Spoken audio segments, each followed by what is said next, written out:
The sunlight streamed through the glass walls of our Napa Valley estate, casting long, golden rays across the marble floor.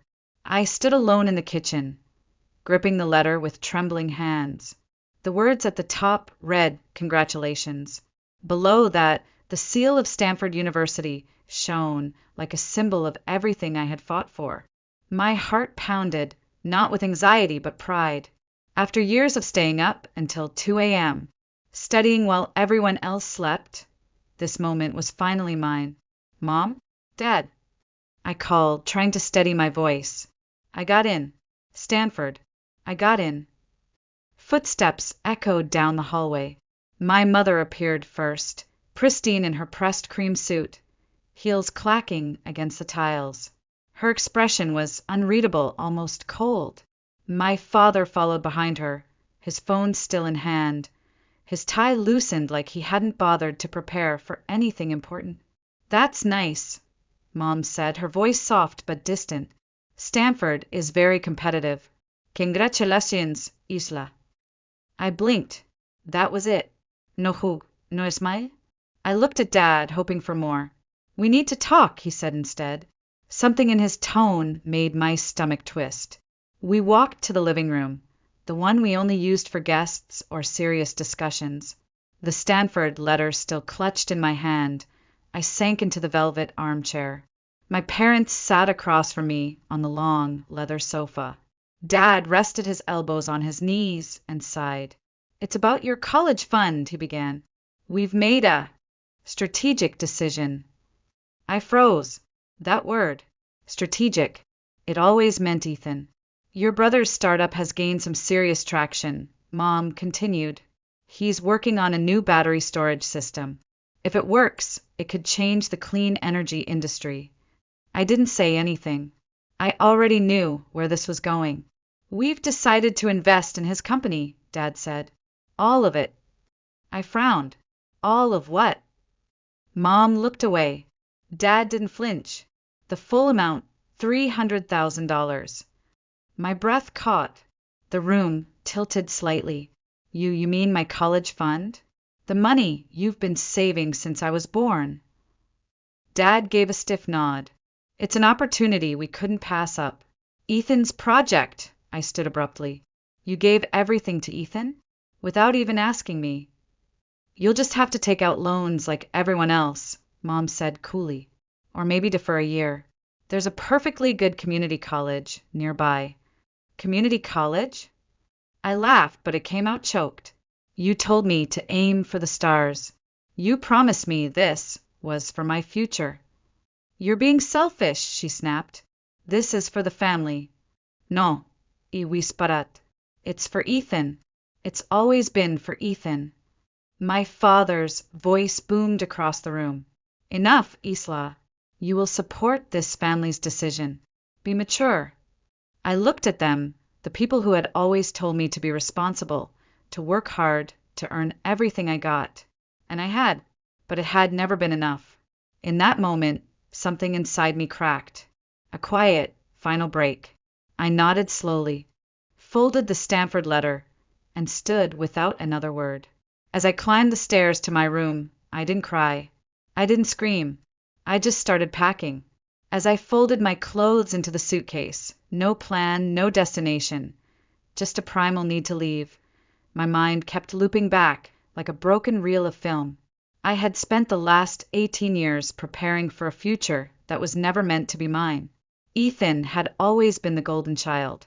For years older, he was charismatic, reckless, brilliant in that chaotic way that made people think he was destined for greatness. He'd breeze into a room with wild ideas and walk out with people nodding behind him convinced.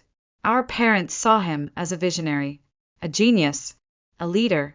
Even when he dropped out of college in his second semester to pursue innovation, they called it brave. When I skipped a grade in middle school, "Don't make Ethan feel bad." When I won first place in the state science fair, "You should let your brother present the project next time. He needs the confidence." When I got a summer internship at a real engineering firm at 15, "Don't post it online. It might upset Ethan." It was always like that. My achievements were measured by how they affected him, not in how they reflected my efforts, my hours, my silent resilience, just in how much they threatened Ethan's ego. I remember one evening so clearly, it might as well have been tattooed on my memory. I was 16. I had just received an invitation to an international research camp in Geneva, fully funded. Only 10 students from the U.S. had been selected. I ran into the kitchen, glowing, holding the envelope out like it was made of gold. Dad didn't even look up from his newspaper. "We'll have to decline," he said. Mom nodded. "Ethan's therapist says he needs a reset. We've found a retreat for him in Bali. It's expensive, but we think it'll help." I stared at them, stunned. "But mine is free. I earned this." "We need to focus on Ethan right now," she said. "You'll have other chances." But I didn't. That was the chance. And they killed it with a shrug. From that day on, something in me changed. I stopped telling them about my wins. I just kept collecting them. Grades, awards, scholarships, like secret medals no one would ever clap for. My room became a museum of quiet success. Framed certificates on the wall, honor cords hanging from the mirror, trophies lining the bookshelf, achievements stacked neatly in a life where applause never came. And then there was the college fund. It had always been a thing. My dad would joke about it at dinners with family friends. Every month since she was born. "Isla's going, Ivy. We're ready." He even showed me the account once, told me how compound interest worked, how smart they were being to secure my future. It wasn't just money. It was trust. It was their word. And now it was gone. Just like Geneva. Just like every other time I thought maybe, just maybe I mattered. I zipped up the bag and reached for the drawer where I kept my tutoring money. I'd saved it for something special. A hoodie from the Stanford bookstore, a new laptop. The envelope held $150 in small bills. It wasn't much, but it was mine. Underneath it, I found an old photograph. Me and Ethan, back when we were still kids, maybe 10 and 14. We were both smiling, holding hands in front of a science museum. I looked up to him once. I used to believe that one day, when he stopped chasing pipe dreams, we'd be friends. Siblings for real. Now I knew better. He wasn't the problem. They were. They raised me to believe in fairness, effort, justice. But they never practiced it. Not once. They built me into a woman they never intended to support. So I pulled my hoodie over my head, slung the backpack onto my shoulder, and took one last look at the room that had held 1,000 quiet victories. It didn't feel like a home anymore. It hadn't in years. No goodbye note. No guilt. Just one truth echoing in my chest.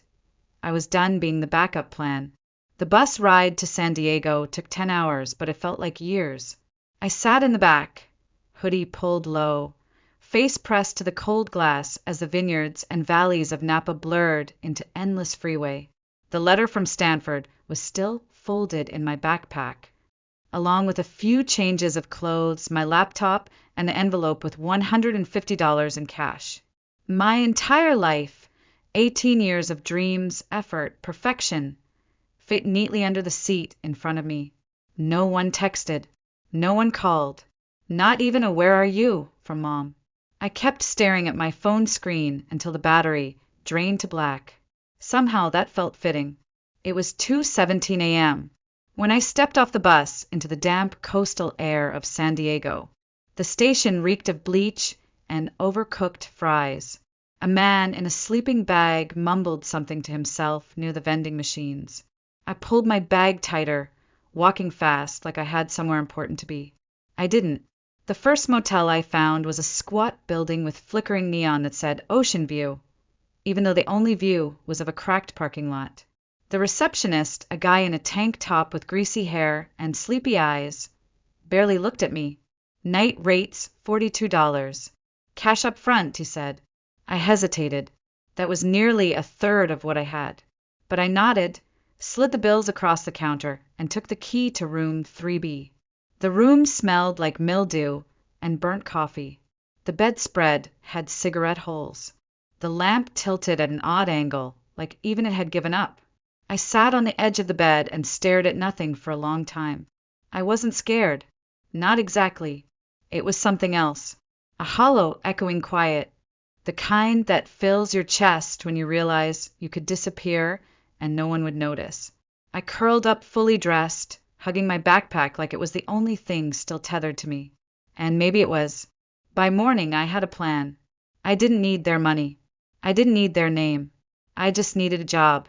A block down from the motel, tucked between a liquor store and a surf rental shack, was a bakery called Sea Whispers. The air outside smelled like yeast and sea salt. Inside, a woman with gray-streaked hair tied in a messy bun was yelling at a delivery guy about forgetting the almond flour again.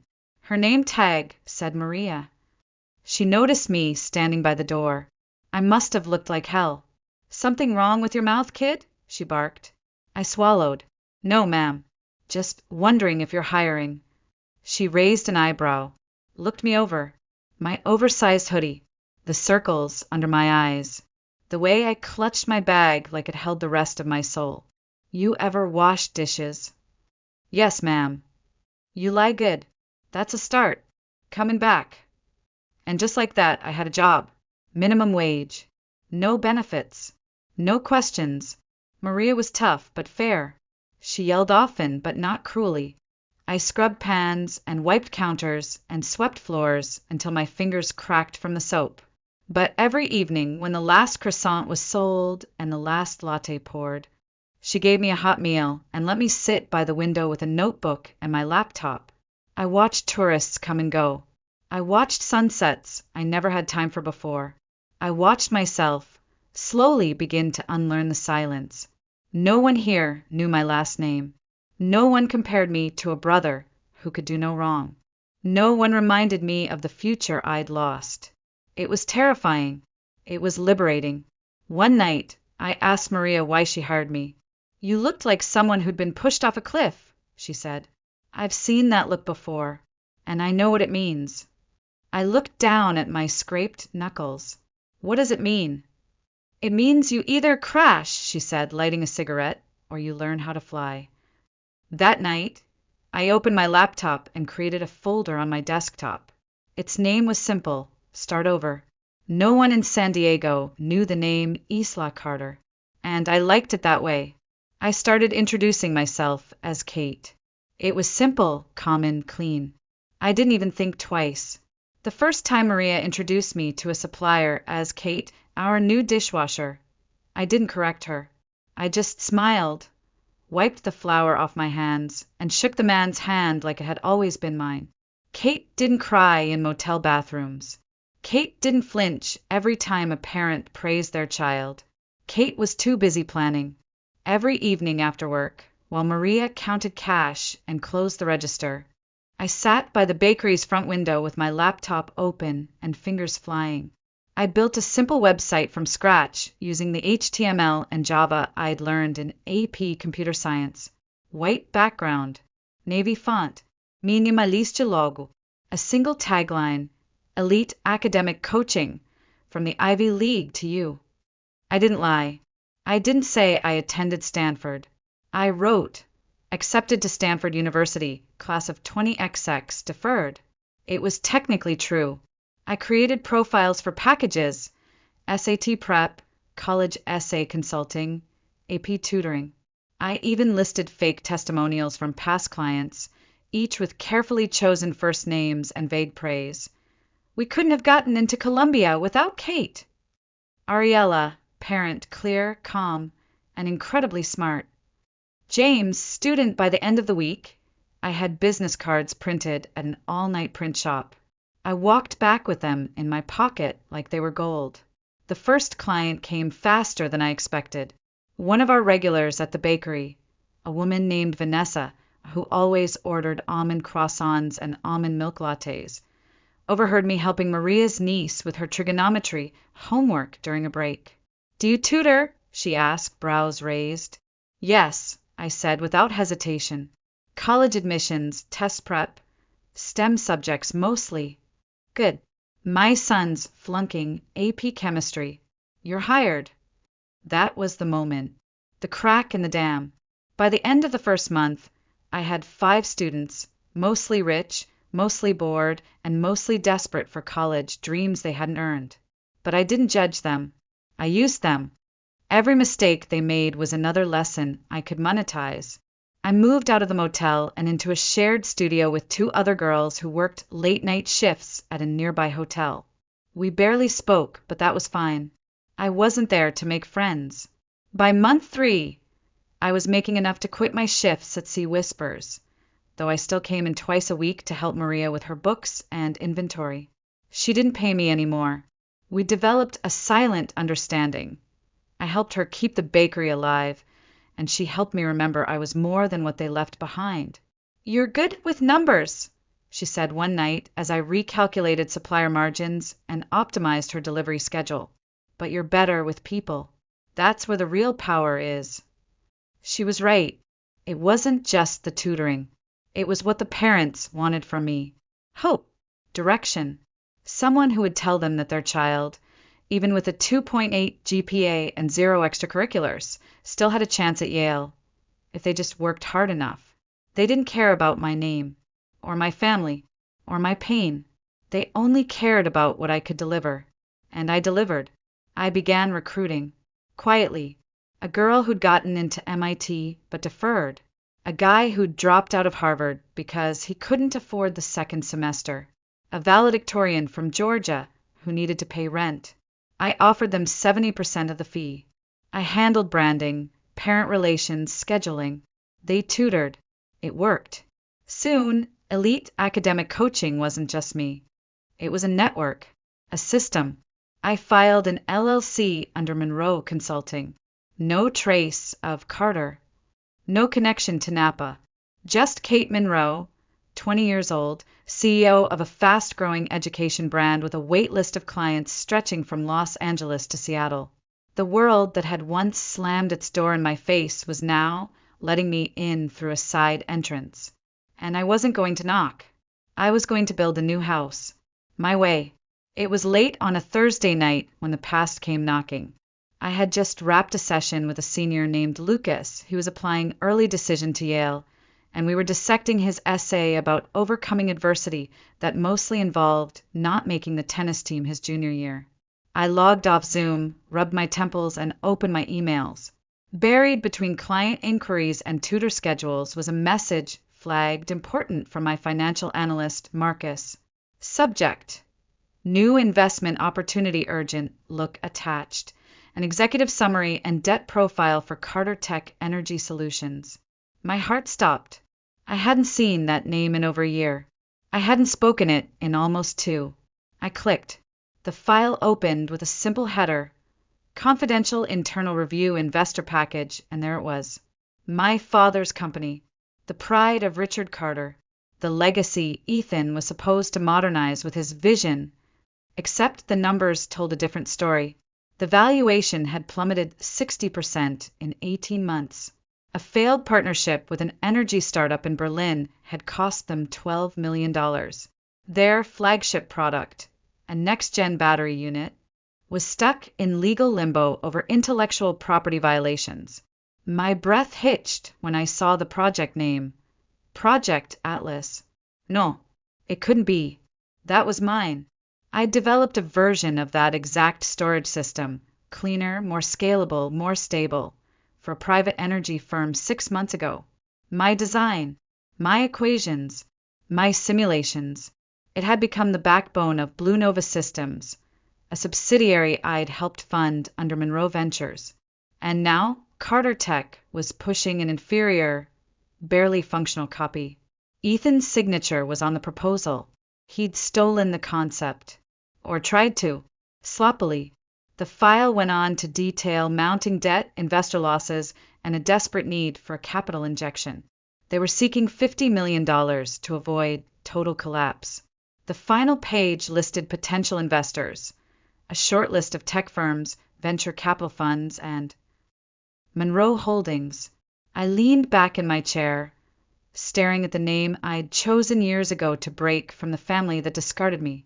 They didn't know. They couldn't possibly know that Monroe Holdings on paper a faceless conglomerate, was run by the girl they'd once told to be practical. They were circling the drain, clutching at anyone who might save them, and they were about to ask me for help. I closed my laptop slowly, letting the weight of it all settle. The irony would have been laughable if it hadn't been so deeply satisfying.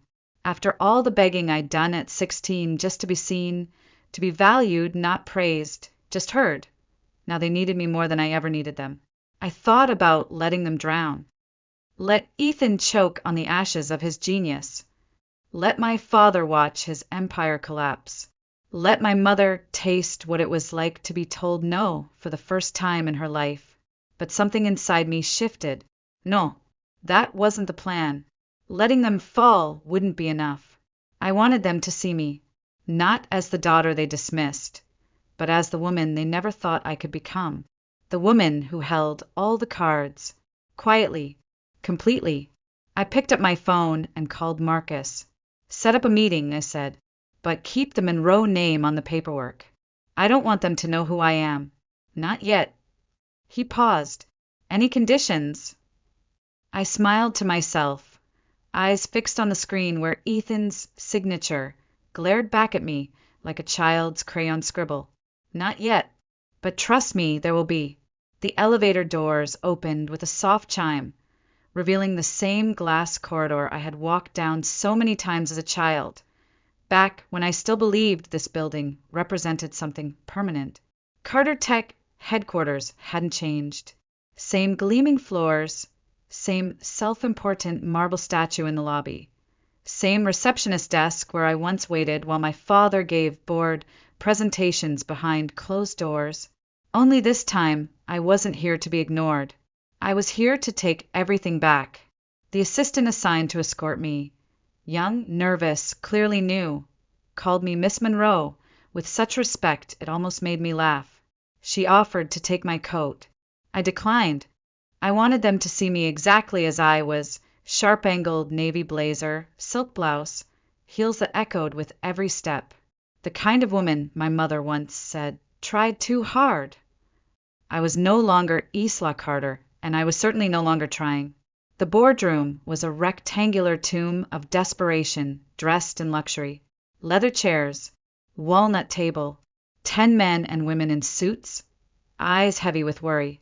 And at the head, just as I expected, sat Richard Carter, CEO and relic of his own empire. Helen sat beside him, posture flawless, mouth a thin, tight line. And Ethan, of course, lounged like he owned the room, legs splayed, phone in hand, thumbs dancing over the screen like none of this concerned him. Miss Monroe, my father said, rising, we're honored to have you here. We've heard remarkable things about your firm. His handshake trembled just enough to give him away. Let's get to it, I said calmly, taking a seat across from them. I understand you're looking for a $50 million rescue. He nodded, flipping through the printed presentation he'd prepared. Charts, future projections, endless justifications. I let him talk. I watched his mouth move like a man rehearsing a script, desperate to sound confident. When he finished, I opened my laptop and connected to the boardroom screen. A graph appeared, bright, brutal, and clear. Your company's downward trajectory began approximately 20 months ago, I said, coinciding with your investment in Project Atlas, which, as you may or may not know, bears a troubling similarity to an existing proprietary model developed by Blue Nova Systems. I let the words hang in the air like smoke. My mother's fingers twitched. Ethan looked up for the first time. My father cleared his throat. We weren't aware of that overlap. No, I said, but I was. I clicked to the next slide, my slide. The original schematics I had created. The same ones Ethan had tried to replicate and failed. How do you, my mother began, then stopped. How do I know this? I smiled faintly. Because I'd built it. I own it. And I've been watching Carter Tech stumble through it for months. My father's face went pale. Ethan stood abruptly, knocking over his water glass. You can't be. I am, I said, turning to look at him directly. "Hello, Ethan." Silence fell over the room like a curtain dropping. Helen's voice cracked first. "Isla." I leaned back, folding my hands neatly in my lap. "It's Kate now. Kate Monroe. But yes, it's me. The daughter you emptied a college fund to feed your son's fantasy. The one you told to be mature while you threw my future away." Richard's hands curled into fists. "You lied." "No," I said quietly. "I left. You forced me to." "You could have come back," my mother whispered. I laughed, soft but sharp. "Come back?" "After you handed him $300,000 and told me to try community college." Ethan tried to regain control. "This is ridiculous. You're just bitter." "No," I said, rising slowly. "I'm successful, and you're bankrupt." I turned to the board of directors. "Let's talk about the deal on the table." They sat forward instantly, desperate for any solution. I outlined the terms: full acquisition of Carter Tech debt by Monroe Holdings, immediate technology transfer from Blue Nova Systems to save the flagship product, and a complete restructuring of leadership. Ethan scoffed. "You can't fire me." "I'm not firing you," I said coolly. "I'm removing you. Legally. Permanently." My mother stood. "You can't do this to your family." "You're right," I replied. "I can't. But to me, this isn't family. This is business." Richard's voice cracked for the first time. What do you want from us?" I met his eyes and, for a long second, said nothing. Then, calmly, evenly, "I want you to say it out loud. That letting me go was the biggest mistake of your life." He looked down. My mother wiped her cheek. And Ethan finally went quiet. After a long moment, my father nodded. It was good, I said, collecting my things. "The paperwork will arrive by morning. You'll sign. You'll step down. And Carter Tech will become something worth saving." At the door, I paused and turned back. "Oh, and Mom." I smiled. "Remember that community college you once suggested I try? They're now one of my foundation's biggest scholarship recipients. Funny how things work out." Then I walked out, heels clicking, heart steady, the weight of a decade lifted in a single stride. The city glittered below as the car glided silently down the highway. I sat in the back seat, watching the skyline pass like a memory I had once dreamed but never dared to believe would be mine. San Francisco looked different now. Smaller, tamer, or maybe I was just bigger than I'd ever been. Maria sat beside me, flipping through the signed documents with a practiced eye. She still wore the same leather jacket, the same chipped nail polish, but something about her presence always made the world feel a little clearer. "So," she said, closing the folder, "Carter Tech is yours. What now?" I took a sip of the green tea she'd handed me. Perfectly steeped, no sugar, exactly the way I liked it. "Now we fix it," I said. "Strip de ego. Clean the books. Turn it into something that matters." She raised an eyebrow. "And your family?" I shrugged. "They'll adjust. Or they won't. Either way, it's not my responsibility anymore." The truth was, I didn't need their approval. Not anymore. The power I held now wasn't in their hands. It never had been. They just made me believe it was. That belief kept me small, obedient, replaceable, but they were wrong. In my office, framed neatly on the wall, hang 4 things. The Stanford acceptance letter I never got to use. My first business license under the name Monroe Consulting. A photo of the storefront of Sea Whispers with Maria standing in front, smiling and holding a tray of croissants. And a cheap plastic name tag that reads, Kate Dishwasher. Each one tells a different story of the girl I was, the woman I became, and the journey no one planned for me, least of all my family. Sometimes I wonder if I would have built all this had they supported me. If they'd said, "We believe in you, Isla," would I still have found the fire? Maybe not. Maybe comfort would have made me complacent. Maybe love, or the illusion of it, would have made me stay. But they didn't, and I didn't. And that made all the difference. Because I didn't just survive.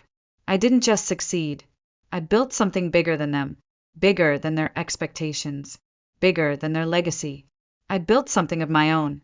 And every time they see the name Carter Monroe Technologies on a magazine cover or a news segment or a stock ticker climbing higher and higher, they'll remember the girl they told to try community college. The girl they never looked back for. But I won't look back either. Not in bitterness, not in anger, only in quiet triumph. Because in the end, the best revenge wasn't taking anything from them. It was proving once and for all that I never needed them to begin with.